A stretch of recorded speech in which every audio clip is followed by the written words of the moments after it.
好来，乡亲啊，继续来看今仔日520总统就职，热清德的时代正式来临了。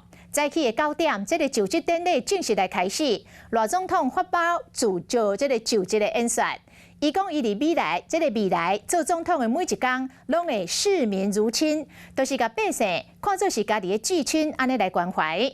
若针对着两岸关系，罗总统讲，伊会不卑不亢，维持现状，就是袂自卑，嘛袂骄傲，维持台湾现有的状况。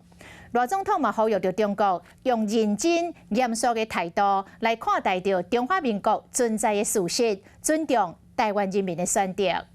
Hello， 我是蒋欣梅。想要抢先掌握最及时的新闻资讯吗？赶快订阅、按赞、开启小铃铛，锁定华视新闻 YouTube 频道。